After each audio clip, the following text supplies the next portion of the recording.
Hey beautiful people, welcome back to my channel. Hair గురించి ఈరోజు మాట్లాడుకుందాం. అది ఏంటి అని చెప్పేసి స్టార్ట్ చేసేద్దాం. ఓకేనా, ఇప్పుడైతే స్టార్ట్ చేసేద్దాం. సో ఏంటి అంటే, ఇప్పుడు నేను హెయిర్ ప్యాక్స్ కానీ ఆయిల్స్ కానీ ప్రిపేర్ చేసి నా మీద యూస్ చేసుకొని చూపిస్తాను. ఇప్పుడైతే కొన్ని టిప్స్ చెప్తాను అనమాట. ఈ వీడియోలో కొన్ని టిప్స్ మాత్రం షేర్ చేసుకుంటాను. ఈ వీడియో వచ్చేసి శ్రీరామనవమి వీడియో అనమాట. ఇందులో కళ్యాణం వీడియో కూడా నేను యాడ్ చేస్తాను ఎండింగ్లో. కంటిన్యూ చేసేయండి, చూడండి, ఎవరికైనా నచ్చితే. ఓకేనా ఫ్రెండ్స్, నచ్చకపోతే స్కిప్ చేసేయండి వీడియో. సో ఇప్పుడైతే మనము హెయిర్ గురించి కొన్ని టిప్స్ మీతో షేర్ చేసుకుంటాను. అంటే మనము ఏమీ చేయలేకపోతున్నాం, మేము ఈ ఆయిల్స్, హెయిర్ ప్యాక్స్ ఎక్సెట్రా ఏవి చేయలేకపోతున్నాం, అయినా మాకు హెయిర్ గ్రోత్ ఉండాలి అన్న వాళ్ళ కోసం ఈ వీడియో అనమాట. కొన్ని ట్యాబ్లెట్స్ సజెస్ట్ చేస్తాను అండ్ ఆల్సో కొన్ని స్మాల్ టిప్స్ చెప్తాను. అందులో ఏది యూస్ చేస్తే అది యూస్ చేయండి, ఏది మీకు ఈజీగా అనిపిస్తే అది కంటిన్యూ చేయండి. ఇప్పుడు వచ్చేసి నేను మీ సింపుల్ టిప్స్ కొన్ని షేర్ చేస్తాను చూడండి. స్పెషల్గా కోమ్స్ పన్నా అన్నది దూరం ఉండాలి అండ్ వుడెన్ కోమ్ అయి ఉండాలి. అప్పుడు బ్లడ్ సర్క్యులేషన్ ఫాస్ట్గా అవ్వడం వల్ల హెయిర్ ఫాల్ కంట్రోల్ అవుతుంది. ఇది ఫస్ట్ టిప్ అనమాట. నేను ప్రతి వీడియోలో మెన్షన్ చేస్తూనే ఉంటాను, బట్ ప్రతి వీడియో ప్రతి ఒక్కరు చూడరు కదా, చూడని వాళ్ళ కోసం మళ్ళీ మెన్షన్ చేస్తున్నాను. సెకండ్ వన్ వచ్చేసి, మీరు ఏ ఆయిల్ యూజ్ చేసినా సరే విటమిన్ ఈ క్యాప్సూల్ యూజ్ చేయడానికి ట్రై చేయండి. ఓకేనా.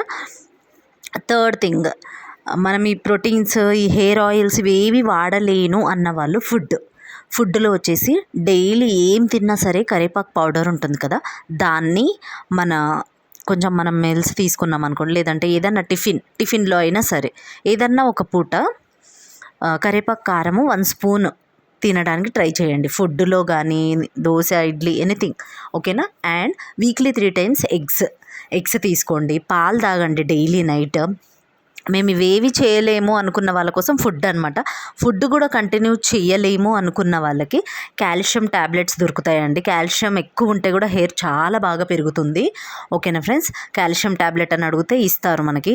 50 mg ఉంటుంది, 500 mg, 1000 mg ఇట్లా ఉంటుంది. మీ హెయిర్ ఫాల్ని బట్టి మీరు అలా క్వాంటిటీ పెంచుకుంటూ వెళ్ళండి. కొంచెమే హెయిర్ ఫాల్ ఉంటే 500 ml తెచ్చుకోండి. ఓవర్ హెయిర్ ఫాల్ ఉంటే 1000 తెచ్చుకోండి. అసలు ఎక్కడ చూసినా మన ఇంటికలే అనిపించిన వాళ్ళు 1500 ml తీసుకోండి. దాన్ని ఫుడ్ తీసుకున్న తర్వాత ఆఫ్టర్నూన్ అన్నా నైట్ అన్నా విటమిన్ ఈ క్యాప్సూల్ యూజ్ చేయండి. హెయిర్ ఫాల్ కోసం చాలా మంచి యూజెస్ ఉంటాయి. జ్యూసెస్లో కూడా హెయిర్ ఫాల్ కంట్రోల్ చేసుకోవచ్చు, హెయిర్ గ్రోత్ చేసుకోవచ్చు అనమాట. ఏ జ్యూస్ తాగాలి అన్న వాళ్ళకి ఇదనమాట. Carrot juice main. క్యారెట్ మన స్కిన్కి మంచిది, హెయిర్కి మంచిది. బీట్రూట్ కూడా మన స్కిన్కి, హెయిర్కి రెండింటికి మంచిది. నెక్స్ట్ వచ్చేసి ఆరెంజ్ అనమాట. అందులో కూడా విటమిన్ సి పుష్కలంగా ఉంటుంది. నెక్స్ట్ ఈ ఫ్రూట్స్, అంటే అన్ని ఫ్రూట్స్ అందరు తీసుకోరు కదా, తీసుకునే ఫ్రూట్స్ ఇప్పుడు నేను కొన్ని చెప్తే అందులో ఏవి నచ్చితే అవి యూజ్ చేయండి. కివీలో కూడా విటమిన్ సి ఎక్కువ ఉంటుంది. నెక్స్ట్ వచ్చే డ్రాగన్ ఫ్రూట్ కూడా తీసుకోండి, దాంట్లో కూడా విటమిన్ సి ఎక్కువ ఉంటుంది. బ్లడ్ తక్కువ ఉండడం వల్ల కూడా మన బాడీలో హెయిర్ ఫాల్ ఎక్కువ అవుతుంది అనమాట. ఈ డ్రాగన్ కూడా తీసుకోవడం వల్ల మనకి ప్లేట్స్ పడిపోయినా సెట్ అవుతుంది అండ్ బ్లడ్ క్వాంటిటీ కూడా పెరుగుతుంది. ప్రోమోగ్రానేట్ తీసుకోండి. ఇలా కొన్ని ఫ్రూట్స్ ఉన్నాయి. ఇంకా మీకు కావాలి అంటే నేను చెప్తాను. గ్రేప్స్, వీటి వల్ల కూడా హెయిర్ గ్రోత్ ఉంటుంది.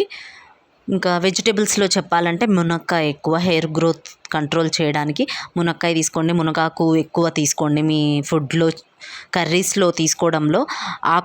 ఆకుకూరల్లో మెయిన్ హెయిర్ కంట్రోల్ చేసేదంటే హెయిర్ ఫాల్ మెంతం కూర, పాలకూర, తోటకూర. ఈ 3 హెయిర్ ఫాల్ని కంట్రోల్ చేయడంలో నెంబర్ 1 అని చెప్పొచ్చండి. అంత బాగా కంట్రోల్ చేస్తాయి. స్పెషల్గా ఈ 3లో ఏది అంటే మెంతం కూర, ఇంకా గోంగూర కూడా అండి. గోంగూరలో కూడా ఐరన్ ఎక్కువ ఉంటుంది. ఐరన్ వల్ల కూడా హెయిర్ చాలా పెరుగుతుంది అనమాట. సో ఆకుకూరల్లో ఇవన్నమాట. వెజిటేబుల్స్లో వచ్చేసి మునగాకు, మునక్కాయ, సొరకాయ, ఇంకొకటి వచ్చేసి పొట్లకాయ. ఇవన్నీ వల్ల కూడా హెయిర్ చాలా బాగా పెరుగుతుంది. డ్రై ఫ్రూట్స్ కూడా మన ఫుడ్లో యాడ్ చేసుకోండి. నైట్ నానబెట్టేసి మంచిగా దాన్ని మార్నింగ్ అదే వాటర్ తోటి షేక్ చేసేసి దాంట్లో కొంచెం హనీ యాడ్ చేసుకొని తాగండి. డైలీ చేయలేకపోయినా weekly 2 times or 3 times continue చేయండి. బనానా కూడా తీసుకోండి కంపల్సరీ. మంచిగా డైజెషన్కి మనకి యూజ్ అవుతుంది. అలా డైజెషన్ ప్రాబ్లం లేనప్పుడు మన హెయిర్ గ్రోత్ కానీ, మన బాడీ కానీ, మన స్కిన్ కానీ చాలా హెల్తీగా ఉంటుంది. నాన్ వెజ్లో కూడా చేంజెస్ కొన్ని చేసుకోండి. ఈ సమ్మర్లో మనం ఎక్కువ చికెన్ తీసుకోవడం వల్ల మనకి హీట్ ఎక్కువైపోయి హెయిర్ ఫాల్ చాలా ఎక్కువ ఉంటుంది. సో చికెన్ అవాయిడ్ చేసి ఫిష్ తినండి. ఫిష్ తినడం వల్ల హెయిర్ ఫాల్ ఉండదు. అది హీటే, బట్ ఏమంటే విటమిన్ సి ఎక్కువ ఉంటుంది, అందుకని చెప్పేసి మనకి హెయిర్ ఫాల్ కంట్రోల్ అవుతుంది, స్కిన్ బాగుంటుంది, ఫేస్ బాగుంటుంది, అండ్ ఆల్సో లోపల ఇంటర్నల్గా కూడా చాలా మంచిగా ఉంటుందన్నమాట. మీ అందరికీ అర్థమైంది అనుకుంటున్నాను. అండ్ ఇంకొకటి వచ్చేసి కర్డ్ చాలామంది తీసుకోరు అనమాట. కర్డ్ కూడా యాడ్ చేసుకోండి మీరు తినే ఫుడ్లో. నైట్ అన్నా ఆఫ్టర్నూన్ అన్నా తీసుకోండి. మేము కర్డ్ తినము అనుకున్న వాళ్ళు పన్నీర్ కానీ, మిల్క్ కానీ, పీచు పదార్థాలు ఏమేమి ఉంటాయో అవన్నీ తీసుకోవడానికి ట్రై చేయండి. ఆకుకూరలు, సోయాబీన్, ఇలా కొన్ని ఉన్నాయి వెజిటేబుల్స్, అవి యాడ్ చేసుకోవడానికి చూడండి మీ ఫుడ్లో. ఐ హోప్ మీ అందరికి అర్థమైంది అనుకుంటున్నాను. ఈ టిప్స్ అన్నీ మీ అందరికి అర్థమయ్యాయనే అనుకుంటున్నాను నేను.